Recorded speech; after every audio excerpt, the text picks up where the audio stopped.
Bom dia, igreja, bom dia, irmãos. Mais uma vez, estamos na presença do Senhor em mais um domingo abençoado, sabendo que Ele está no meio de nós, sabendo que Ele está recebendo esse nosso culto, essa nossa celebração. E como os irmãos podem ver, estamos fazendo essa transmissão de casa, porque ainda estamos tomando os cuidados necessários sobre o coronavírus. Continuem orando para que logo todos possamos estar juntos lá na igreja, vacinados, saudáveis, plenos para adorar o Senhor. Vamos fazer uma oração então para iniciar esse culto. Pai bendito, obrigado por tudo que o Senhor tem feito até agora. Nos dê um momento agora abençoado e esteja presente, Pai, aceitando o nosso louvor. Senhor Deus, fale aos nossos corações também. E nós te pedimos, nós rogamos, Pai, para que o Senhor cuide de nós, da nossa igreja, da nossa cidade, do nosso país. Para que todos possam ser vacinados rapidamente e a gente possa se encontrar na igreja, fisicamente. É a nossa oração, Santo Deus. No nome de Jesus, amém. Bom dia a todos, mais uma vez a gente está aqui reunidos, podendo louvar o Senhor, podendo prestar culto a Ele. E nada melhor do que juntos a gente declarar, como diz essa música, que nosso Jesus é o nosso Salvador e não há outro como Ele, amém? Vamos todos juntos louvar ao Senhor. Meu Jesus, Salvador, outro igual não há. Todos os dias eu louvarei as maravilhas de teu amor. Ele é nosso consolo e abrigo. Consolo, abrigo, refúgio e força é o Senhor.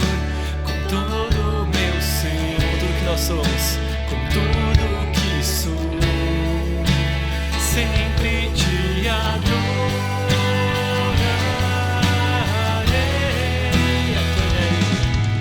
Aclame ao Senhor toda a terra e cantemos poder, majestade, louvores ao Rei. Montanhas se prostrem e ruge os mares ao som de Deus. Vamos lá com alegria, vamos louvar ainda essa manhã, amém? Alegre te louvo por teus grandes feitos, firmado estarei, sempre te amarei. Incomparáveis são as promessas do Senhor. Amém. Quantas promessas lindas e maravilhosas Ele nos deixou, e elas são incomparáveis. Nada é melhor do que isso, nada nos dá mais esperança do que isso. Saber que Ele é fiel para cumprir tudo aquilo que Ele prometeu pra gente. E porque, assim como diz essa música também, Ele nos ama, Ele tem ciúmes da gente, Ele quer a gente perto. E é isso que a gente vai cantar agora.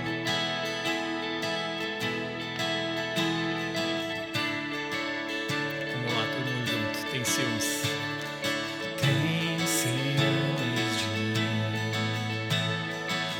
O seu amor é como um furacão, e eu me rendo ao vento de sua misericórdia. Então, de repente, não vejo mais minhas aflições, eu só vejo a glória e percebo quão maravilhoso Ele é e o tanto que Ele me quer. Ele nos amou. Ele me amou. Ele me ama. Ele me amou. Como é bom a gente poder louvar um Deus que nos amou, um Deus que nos ama ainda, um Deus que nos prometeu grandes coisas, um Deus que um dia a gente vai estar com Ele face a face, desfrutando uma vez, vamos desde o começo. Cara, que Ele tem ciúmes de nós e Ele quer estar junto com a gente. Tem ciúmes de mim, o seu amor é como um furacão, e eu me rendo ao vento de sua misericórdia. Então, de repente, não vejo mais minhas aflições, eu só vejo a glória e percebo quão maravilhoso Ele é e o tanto que Ele me quer. Ele me amou,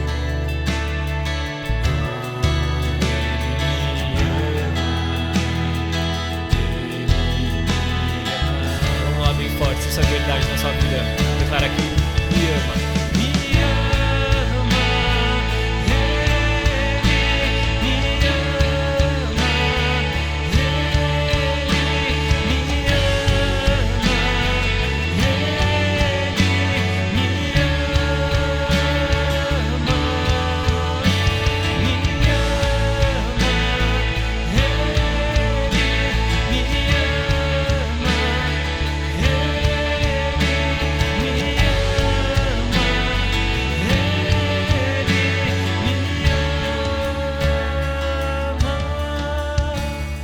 Somos sua herança, Ele é o nosso galardão.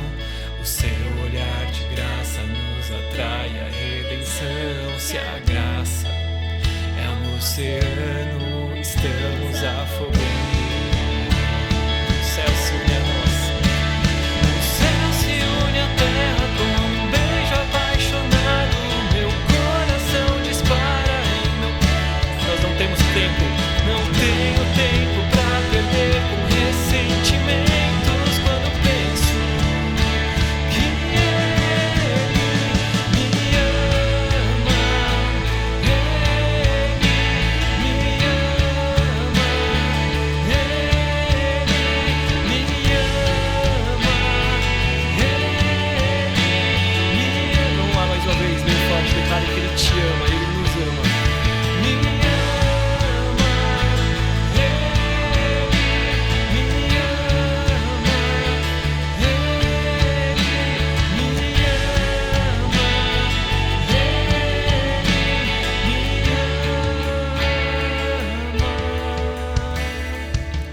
Amém. Ele nos ama, Ele nos amou e Ele nos abraçou com as mesmas mãos que criaram os céus, com aquelas mãos que criaram tudo isso que a gente fez, tudo isso que Ele fez e que a gente pode ver. Ele nos abraçou, Ele nos amou, amém? Esse é o mesmo Deus que está com a gente hoje. Vamos encerrar o nosso momento de louvor cantando mais essa música. Me abraçou com as mãos que criaram os céus, me encontrou onde a graça as feridas curou, da lama me tirou, na rocha me firmou, seu nome me entregou, salvou meu coração. Ele nos ergueu, me ergueu, minha vida proclama sua glória. E de pé, hoje sem medo posso cantar. Na lama me tirou, na rocha me firmou, seu nome me entregou, salvou meu coração. Declare, nós estamos aqui. Eis-me aqui, de ti preciso me render. Eu sou teu e eternamente te adorarei. Estava em pedaços e mesmo assim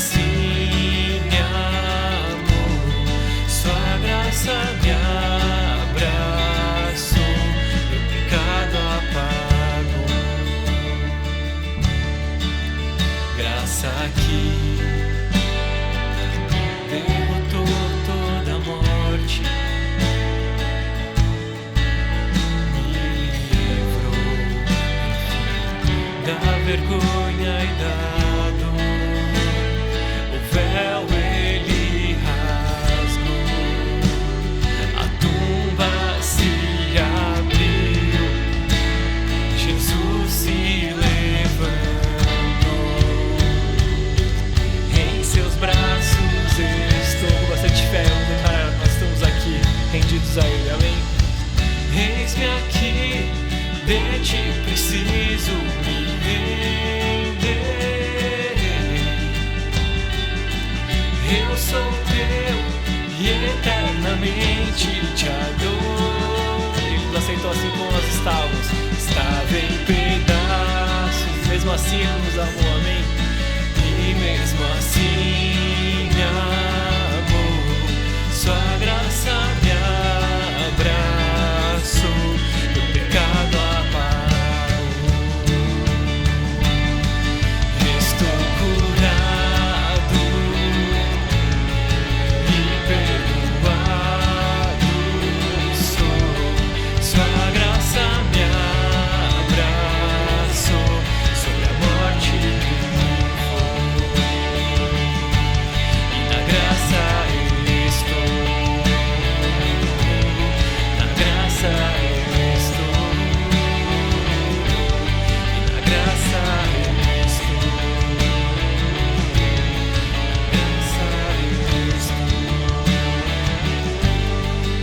estou curado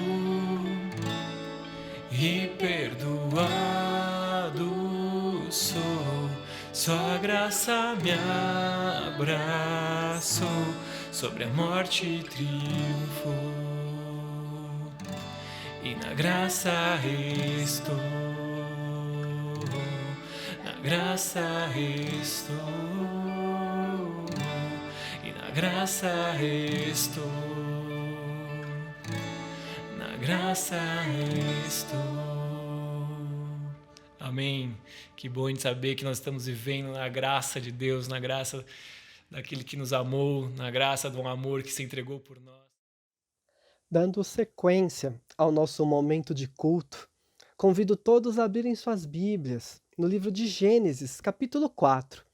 Nós vamos ler essa história que está no livro de Gênesis, capítulo 4, do versículo 1 ao versículo 16.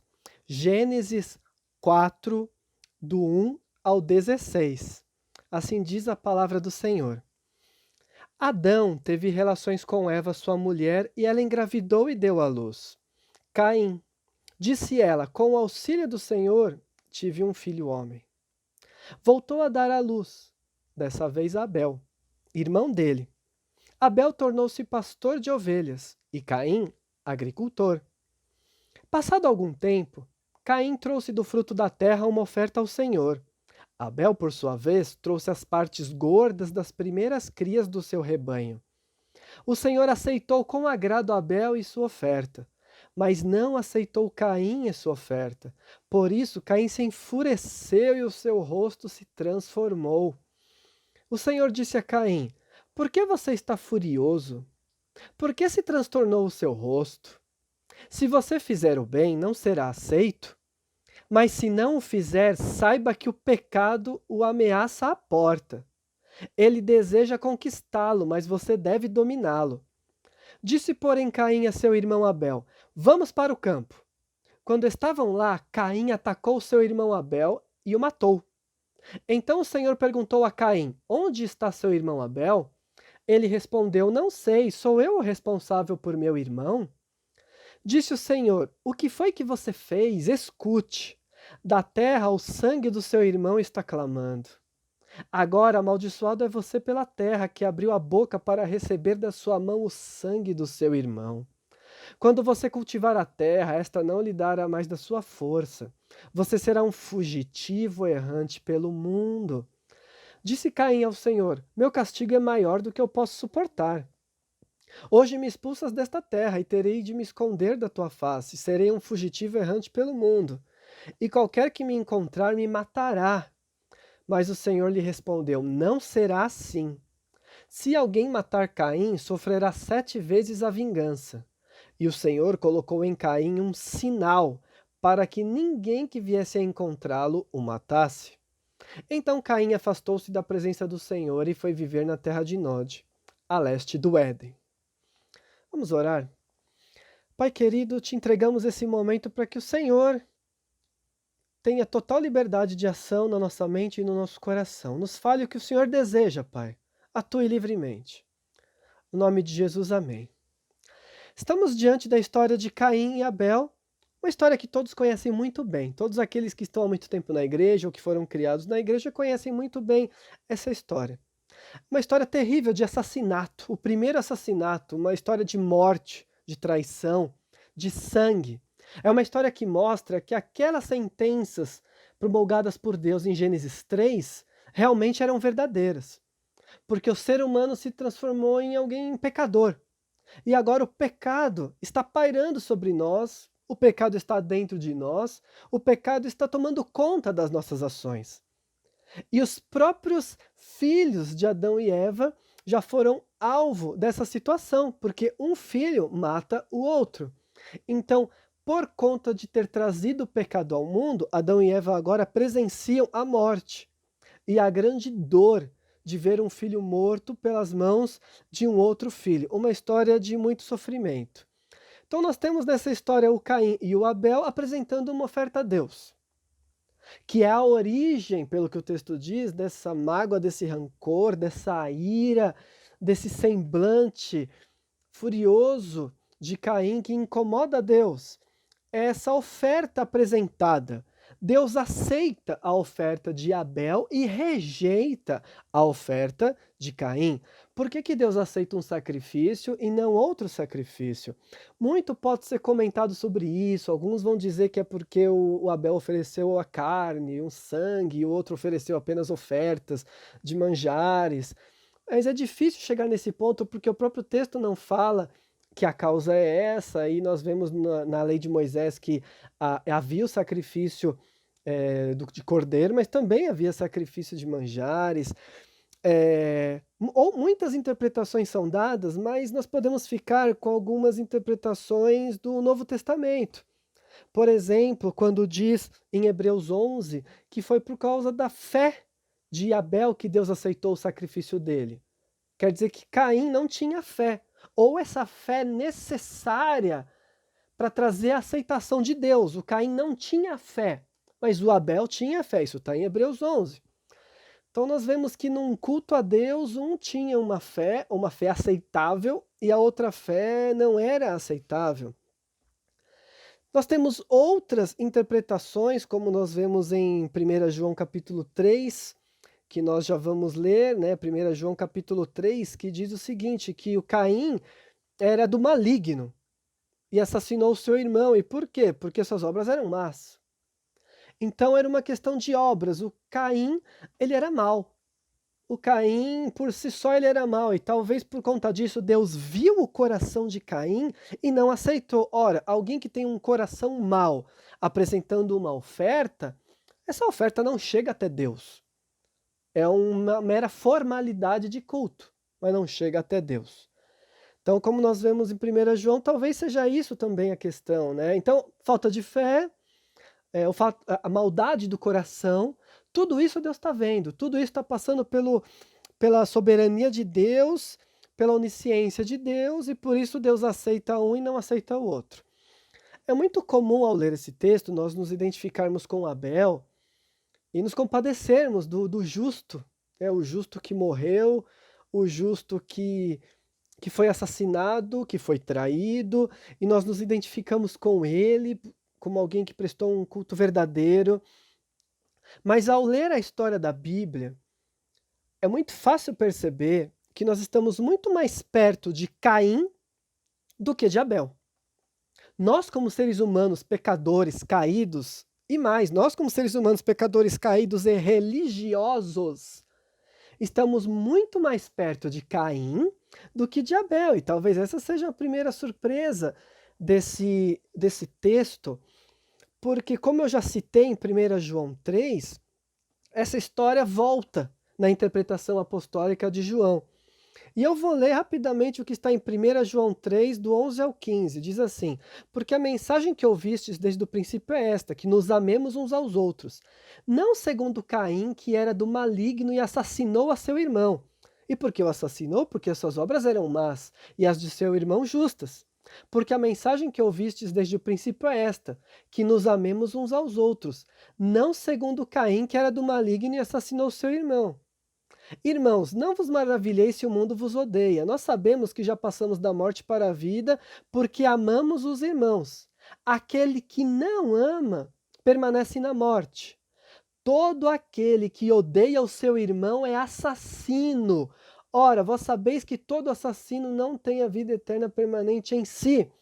João está dizendo, todo mundo que odeia o seu irmão é assassino, porque a interpretação bíblica avança nessa questão do assassinato. Na interpretação bíblica, o assassinar não é o ato material de tirar a vida de alguém.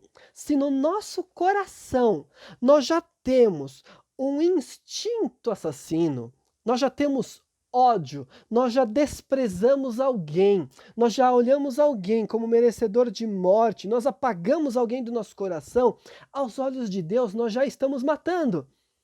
E João não está inventando nada aqui.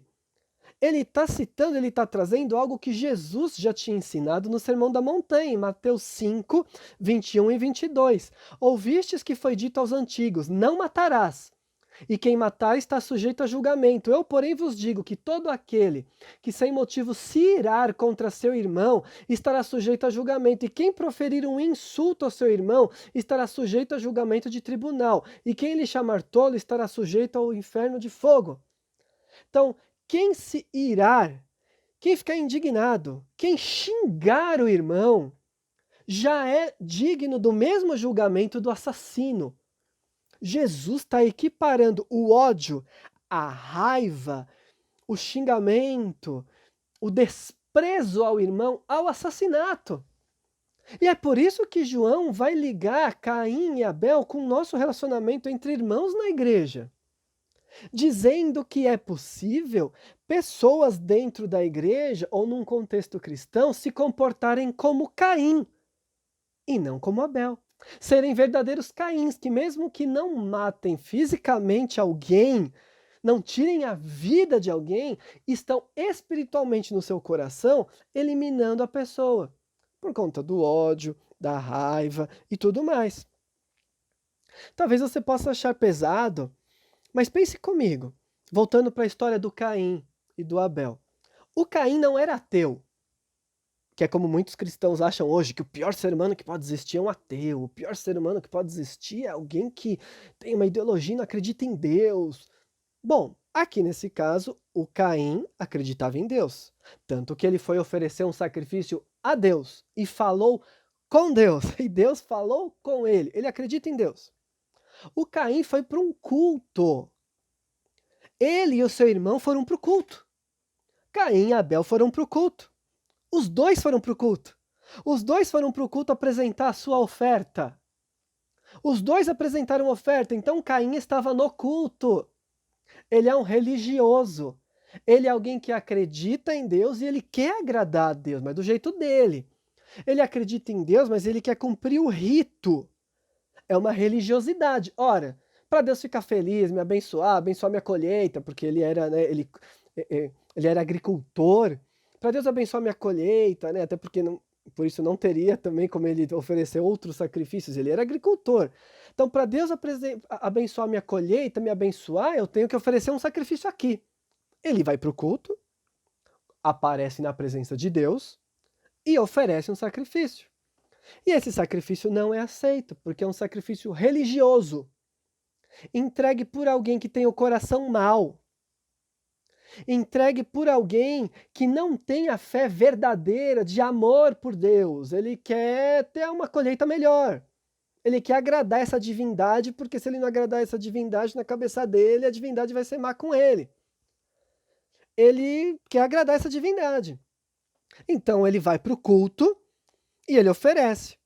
Mas nesse culto, ele está mais preocupado em rivalizar com seu irmão do que propriamente cultuar Deus e ver Deus feliz. Ele fica triste, cabisbaixo, carrancudo, porque ele vê que a oferta do irmão foi aceita e a dele não.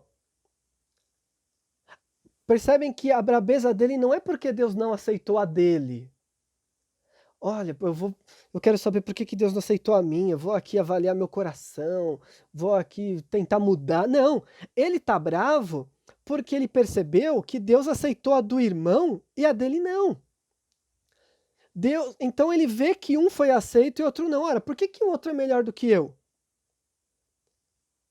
A gente percebe isso porque ele vai matar o irmão. Então era uma questão de rivalidade. Não era um problema pessoal dele com Deus. Porque se é um problema pessoal dele com Deus, então vamos resolver, Deus. O que eu preciso fazer para o Senhor me aceitar? Não é. Ele vai matar o irmão porque o culto serve para rivalizar com os outros, para ver quem é melhor, quem oferece o melhor sacrifício. Então quem oferecer o melhor sacrifício vai se dar melhor, Deus vai abençoar mais. Então Deus vai abençoar mais meu irmão do que eu. O meu irmão vai brilhar mais do que eu. Uma questão de competitividade, de revanche. Eu não quero que o meu irmão se destaque, eu quero eu me destacar. Então ele saiu do culto bravo. É um ódio crescente, um ódio terrível que acontece no culto. Será que isso não acontece hoje em dia, de uma pessoa ir cultuar a Deus e sair pior do que entrou?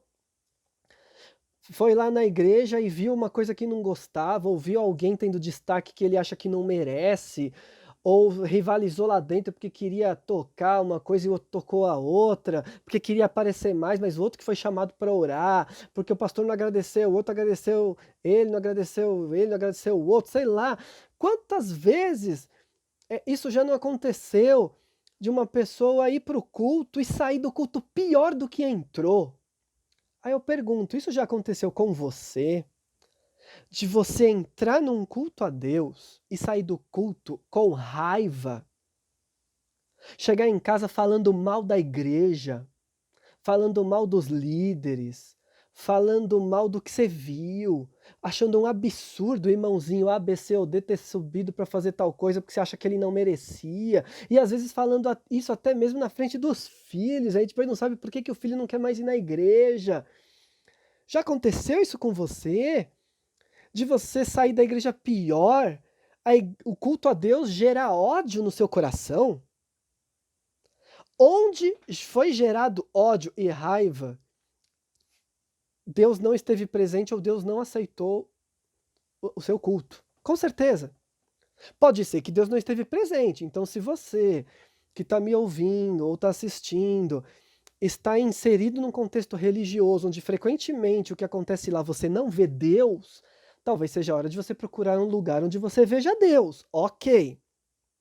Agora, se você percebe que é um problema pessoal seu com alguém, seu com alguma liderança, seu com alguma coisa que acontece, e aí você vai no culto e você briga com alguém, e você fica com raiva, e você não aceita aquilo, e você sai com ódio, de fato, o seu sacrifício, o seu culto, não passou do teto, Deus não aceitou.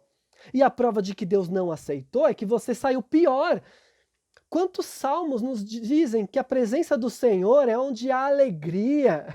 A presença do Senhor é o que regozija meu coração, é o que me dá esperança. E aí você fala que entrou na presença do Senhor e saiu com ódio? É tão absurdo que o próprio Deus não aceitou isso. E Deus foi lá falar com Caim, falou, Caim, que história é essa de você tá com essa cara? Você acabou de sair do culto? É porque você fez o que era ruim, se você fizesse o certo eu te aceitava. É porque você sabe. Ou seja, se você fizer o bem, no versículo 7 de Gênesis 4, se você fizer o bem, não será aceito? Ou seja, se o seu coração estiver bem comigo, nas suas atitudes, no seu falar, você não vai ser aceito? Então não é uma questão de sacrifício. Não é porque você ofereceu ervinha e o outro ofereceu carninha, não é isso. São as suas atitudes, é o seu coração e ele não tá bom. E ao invés de você se quebrantar, você está rivalizando com o outro que foi aceito.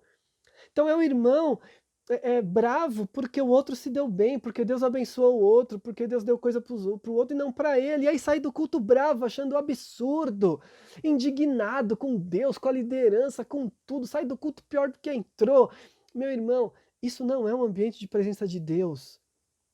e você está perdendo seu tempo, é uma coisa meramente religiosa o que você está fazendo, seja na igreja, ou num grupo pequeno, ou em outro evento de departamento, de celebração. Se você sai bravo com ódio, você não prestou um culto a Deus. E aí esse ódio crescente, acaba se transformando na falta de domínio próprio. Porque Deus vai falando com o Caim, Deus vai falando com ele. E ele fala: olha, o pecado está aí na sua porta. Você tem que dominar. O desejo de fazer o mal, de continuar pecando, tá aí, tá te rondando, tá te testando. O mal tá aí com você, mas você tem que dominar. Deus aconselhando ele: olha, você tem que conquistar. E aí o que o Caim faz? Não liga para o que Deus falou, deixou o mal conquistar, deixou esse mau desejo conquistar, e chamou o irmão para o campo e na traição o matou. O grande problema aqui de Caim, o que complica ele, é a onisciência de Deus, que é o que complica a maioria dos religiosos. Religioso, estou falando a pessoa que presta culto, que comparece a eventos, mas que não tem coração com Deus. A onisciência de Deus é o grande problema dessas pessoas, porque elas conseguem enganar muita gente. Elas podem sorrir na igreja e chegar em casa cuspindo lagartos. Elas podem fingir uma religiosidade cristã, mas não conseguem enganar Deus. E para o religioso, Deus está falando o tempo inteiro: por que você está carrancudo? Por que você está assim? É só você fazer o bem. Deus vê todas as coisas, o religioso não engana Deus. Pode ser que o foco do religioso esteja em cumprir tudo que a cerimônia exige, arrisca, mas para Deus isso não quer dizer nada. Deus está querendo um coração puro, Deus está querendo obediência, Deus está querendo fé, Deus está querendo bondade. Então essa falta de domínio próprio, o fato dele não se interessar pelo conselho que Deus deu, levou ele a assassinar o seu irmão, levou ele a matar o seu irmão. Deus continua falando e o religioso continua falando: besteira isso, eu estou certo na minha indignação. Aquele meu irmão me magoou, eu estou certo em ter ódio da igreja quando ele sobe lá na frente. Eu estou certo em ter ódio da igreja quando não cantam o que eu gostaria que cantassem. Eu estou certo em ter ódio de tudo. E o religioso continua falando isso. Até a hora que ele chega num caminho sem volta. Caim resolveu matar o irmão. E aí a gente tem um caminho sem volta. Como eu falei, pode ser que a gente não mate uma pessoa, espero que não, literalmente, mas pelo que o Novo Testamento diz, pelas palavras de Jesus, quando nós excluímos alguém do nosso coração, nós já matamos. E existem caminhos sem volta. Caminhos onde nós falamos coisas e fazemos coisas que acabam sendo irreconciliáveis. Onde nós nos expomos em determinadas atitudes, brigas, em que fica muito difícil voltar atrás. Posturas nossas, às vezes até mesmo na frente da nossa família, em que não há mais como voltar. Quando nós ofendemos alguém, a palavra fica, a palavra não é tirada. Pode ser que depois a gente se arrependa, não devia ter falado aquilo, eu falei com ódio, você falou com ódio. E se a pessoa for de Deus, ela vai perdoar, mas aquilo que foi falado vai ficar. Que terrível quando a gente perde o domínio próprio, deixa o ódio vencer. E nós mesmos nos matamos, porque nós nos afastamos da igreja. Nós nos afastamos do culto verdadeiro, nós matamos a nossa espiritualidade, e quem já matou a própria espiritualidade não cansa enquanto não matar a espiritualidade dos outros. Por que você está cantando desse jeito? Você não está vendo? Por que você está todo felizinho? Eu vou te contar o que acontece de verdade. Quem já está morto por dentro faz questão de matar a espiritualidade dos outros também. E aí acaba sendo assassino. Eu estou citando muito Jesus, eu estou citando muito João, porque nós já vimos que toda a interpretação do Antigo Testamento precisa ser cristocêntrica. Eu tenho que ver o que Jesus diz, e o Novo Testamento esclarece muito o que está acontecendo aqui. Nesse texto, quem odeia o seu irmão é assassino. Quem odeia, quem presta um culto com ódio, não está prestando um culto a Deus. Pode ser a outra divindade, mas a Deus não é.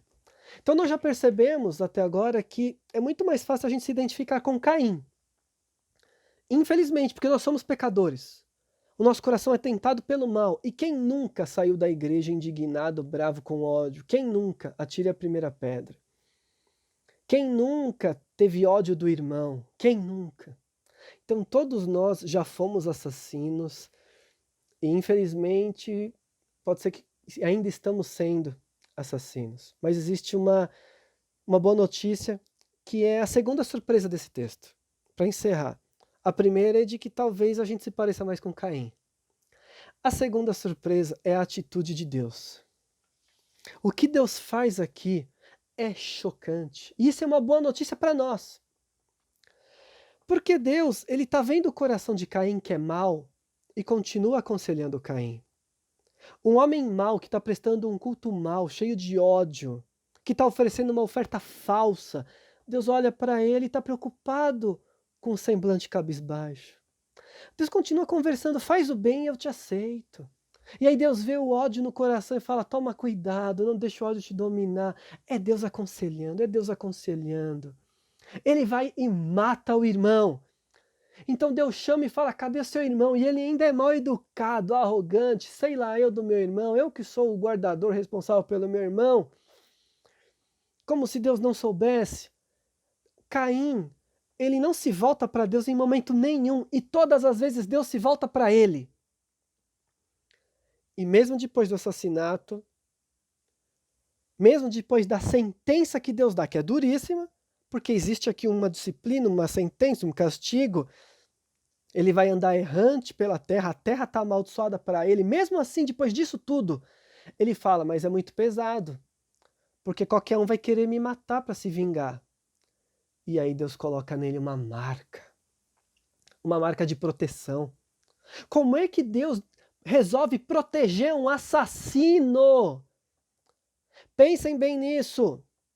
A gente está acostumado, a gente não, eu não, mas muitos estão acostumados a ver programa policial em que vai lá o repórter entrevistar a família, fazer a mãe da vítima chorar, tá com saudade do seu filho, o que você deseja pro assassino? E a gente está acostumado a ver essas coisas, mas aqui ninguém foi falar para Eva o que Eva está sentindo. O texto não diz. O texto não mostra como Deus tratou com a Eva, com o Adão. O texto não fala nada disso. Sabe o que o texto está preocupado em mostrar? Como Deus tratou Caim. Como Deus protegeu Caim. Como Deus colocou uma marca em Caim, que não é uma marca de acusação, não. Não é uma marca para todo mundo ver que ele é um assassino, não. É uma marca de proteção. Para caso alguém resolva se vingar, vai saber que se alguém se vingar dele, que se alguém matar ele, Deus vai se vingar dessa pessoa. Se alguém matar Caim, sofrerá 7 vezes a vingança. É uma marca de proteção, falando, esse camarada, ele está errante pela terra. Esse homem, ele é culpado, mas ele é meu protegido. E ai de quem mexer com ele. Deus protegendo um assassino. Deus protegendo um assassino do irmão. Deus protegendo uma pessoa que não ligou para ele em momento nenhum. Que misericórdia é essa? Que graça é essa? É uma misericórdia que parece que pula muito do Antigo Testamento e vai para a cruz. E vai para Jesus. Uma misericórdia de alguém que está protegendo uma pessoa que não merece. Um assassino é protegido por Deus. E por que eu fiz questão de falar que nós somos parecidos com Caim e agora eu estou falando da misericórdia de Deus? Porque essa é uma boa notícia para nós que somos assassinos. Para nós que temos o nosso coração corrompido pelo ódio. Se você, meu irmão, se identificou com Caim e falou misericórdia, porque eu já pensei isso na igreja, porque eu já tive esses pensamentos, eu quero dizer, Deus viu e Deus é misericordioso. E Ele quer o seu arrependimento. E Ele está te falando, olha, cuidado. Deus é misericordioso, porque a justiça demonstrada na cruz do Calvário mostra que Deus já puniu o seu Filho, para que todos aqueles que nele creem não pereçam, mas tenham a vida eterna. Deus é aquele que perdoa o assassino em Cristo. No caso de Caim nós não sabemos, porque Caim não se voltou para Deus. É como se Deus estivesse dando oportunidade o tempo inteiro, mas Caim não se voltou. Culpado pelo aquilo que ele fez, ele não se volta para Deus, ele vai embora. Mas mesmo assim, se a gente continua na história, a gente vê que Caim, ele teve essa maldição, vamos dizer assim, mas ele viveu uma vida produtiva. Ele prosperou, ele teve filhos, a família dele prosperou, a família poderosa, em tudo, em armas, em poder, criaram cultura, fizeram uma série de coisas, a família de Caim prosperou. Isso mostra que Deus continuou abençoando sim. Se Deus abençoou Caim, que não se voltou para ele e saiu da presença dele, saiu da presença de Deus, quanto mais nós que estamos em Cristo Jesus e nos arrependemos de nossos pecados e nos voltamos a Deus e clamamos por misericórdia e falamos, eu sou um assassino, mas eu clamo por misericórdia a Deus. Eu fico maravilhado com esse texto e toda vez que eu leio, eu agradeço a Deus pela misericórdia dele em nossa vida. Um Deus que cuidou do pecador, um Deus que se preocupou com a vida do pecador, chamando o tempo inteiro o pecador para o arrependimento, e mesmo sem ele se arrepender, protegeu esse pecador. Em Romanos 2, de 2 a 4, nós lemos: Deus é justo quando condena os que fazem essas coisas, mas você que faz as mesmas coisas que condena nos outros, será que você pensa que escapará do julgamento de Deus? Ou será que você despreza a grande bondade e tolerância e paciência de Deus? Você sabe muito bem que Ele é bom e que quer fazer com que você mude de vida. Então a gente acha que o outro é pior do que eu só porque o outro é assassino, mas você faz as mesmas coisas. Você está esquecendo do amor de Deus, você está querendo condenar alguém, você está querendo xingar alguém, você está com ódio de alguém, é porque você esqueceu o amor de Deus. Deus é bom e quer fazer com que todo mundo se arrependa e mude de vida. Na mesma carta aos Romanos, no capítulo 5, versículo 8, nós lemos: mas Deus prova o seu amor para conosco, pelo fato de Cristo ter morrido por nós, sendo ainda pecadores. Logo, muito mais agora, sendo justificados pelo seu sangue, seremos por ele salvos da ira. Porque se nós, quando inimigos, somos reconciliados com Deus mediante a morte do seu Filho, muito mais estando já reconciliados, seremos salvos pela sua vinda. A boa notícia é, meu irmão, você é um pecador.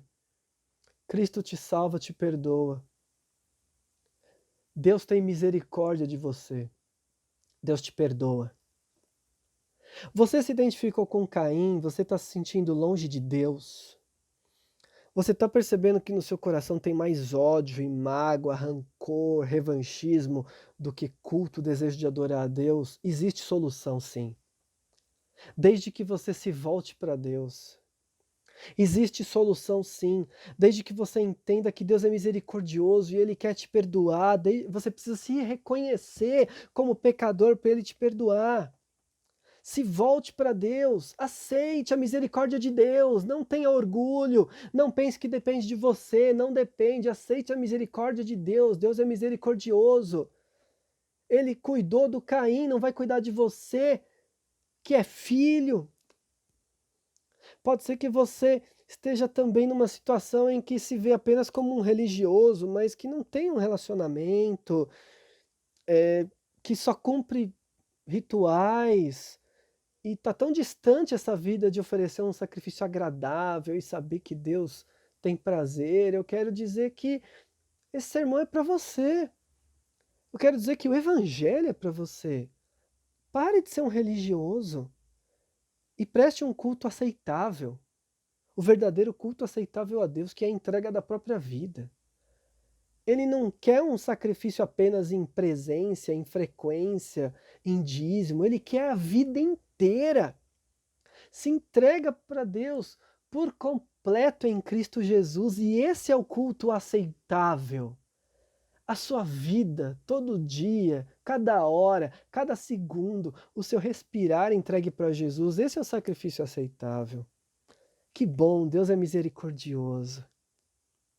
Que possamos ficar com as palavras do Salmo 139, 23 e 24. Sonda-me, ó Deus, e conhece meu coração. Prova-me e conhece os meus pensamentos. Vê se há em mim algum caminho mau e guia-me pelo caminho eterno. Essa é a oração do justo, é a oração do humilde.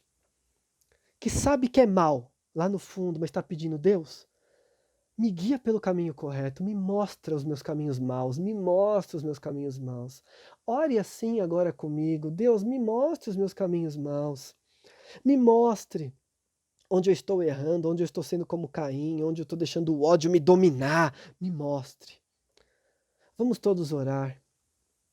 Pai, quantas vezes te prestamos um culto falso? Quantas vezes, Pai, fingimos entrar na Tua presença, mas na verdade estávamos apenas preocupados com a nossa imagem, com o nosso orgulho, com a nossa vontade. Senhor Deus, quantas vezes nós pecamos e erramos e o nosso coração estava mal na Tua presença, Pai. Perdão, perdão, porque somos assim, maus e pecamos constantemente, Deus. Mas por favor, que a Tua graça reine, que a Tua misericórdia reine em nossa vida e nós possamos nos sentir perdoados, amados, Pai. Por favor, nos capacite, porque queremos acertar e prestar um culto como o Senhor merece, um culto completo, um culto de vida, com a vida inteira entregue no Teu altar, Pai.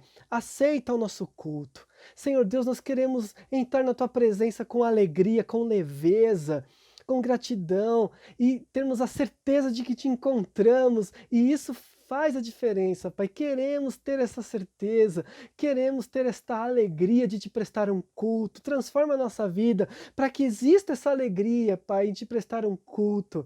Senhor Deus, que todas as vezes que entrarmos em Tua presença, com nossa família, em casa ou na igreja, nosso coração possa se alegrar e a Tua alegria seja abundante. Senhor, que possamos ser instrumentos da Tua misericórdia. Nos ajude a ver esse mundo com a graça de Jesus, tendo a cruz no centro de tudo, Pai. Que o nosso coração não fique cheio de ódio. Senhor, nós precisamos ser conhecidos pelo amor, como a Tua palavra diz. Não permita mais com que caiamos nessa tentação que muitos cristãos têm caído, de continuar vivendo pelo ódio, pela vingança, pela raiva, pelo desejo de morte. Não deixa mais isso acontecer em nós, Pai. Que possamos fazer o culto verdadeiro a Ti, que é um culto em graça, em amor, em misericórdia, Pai eterno. Continua nos abençoando, nos dê uma semana agora na Tua presença, uma semana na Tua proteção, uma semana, Senhor Deus, alegre, sabendo que o Senhor está conosco, sabendo que prestamos um culto agradável a Ti, Deus. No nome de Jesus que nós oramos. Amém. Que Deus abençoe meu irmão, minha irmã, tenha uma ótima semana. No próximo domingo, se Deus permitir, nós vamos continuar falando da misericórdia de Deus, dessa graça tão maravilhosa que transforma a nossa vida, que transforma o mundo. Que Deus abençoe a todos.